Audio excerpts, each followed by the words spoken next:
হজরত ইব্রাহিম আলাইহিস সালামের ত্যাগ ও ঈমানের গল্প। অনেক আগে ইব্রাহিম আলাইহিস সালাম এমন এক সমাজে জন্মগ্রহণ করেন যেখানে মানুষ মূর্তি পূজা করত। তার নিজের বাবা আজরও মূর্তি তৈরি করতেন, কিন্তু ছোটবেলা থেকে ইব্রাহিম আলাইহিস সালাম বুঝতে পারতেন এই মূর্তিগুলো কোনো শক্তির অধিকারী নয়। তিনি সব সময় সত্যের সন্ধান করতেন। তিনি একদিন আকাশের দিকে তাকিয়ে ভাবলেন, এটাই কি আল্লাহ? কখনো তারা, কখনো চাঁদ, কখনো সূর্য দেখে ভাবতেন এগুলো কি স্রষ্টা? কিন্তু যখন এগুলো অস্ত যেত তখন তিনি বুঝতেন যা হারিয়ে যায় তা কখনো সত্যিকারের স্রষ্টা হতে পারে না। অবশেষে তিনি ঘোষণা করলেন, আমি এক আল্লাহর উপর ঈমান এনেছি যিনি সব কিছু স্রষ্টা। একদিন শহরের লোকেরা উৎসবে বাইরে গেলে ইব্রাহিম আলাইহিস সালাম মন্দিরে ঢুকে সব মূর্তি ভেঙে ফেললেন, শুধু বড় একটি মূর্তি রেখে দিলেন। লোকেরা ফিরে এসে জিজ্ঞেস করলো, এটা কে করেছে? তিনি বললেন, এই বড় মূর্তিটিকে জিজ্ঞেস করো। তারা বলল, এগুলো তো কথা বলতে পারে না। তখন ইব্রাহিম আলাইহিস সালাম বললেন, যেগুলো নিজেরাই কিছু করতে পারে না তোমরা সেগুলোকে কিভাবে উপাসনা করো?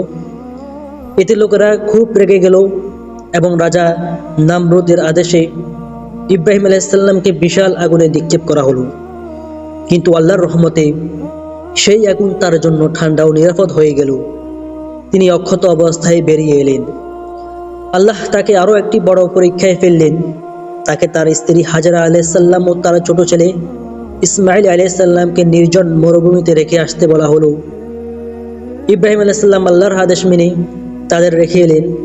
সেখানে কোনো ফাঁকি বা খাবার ছিল না। হাজরা আলাইহিস সালাম পানির খোঁজে দৌড়াতে লাগলেন সাফা পাহাড় ও মারওয়া পাহাড়ের মধ্যে।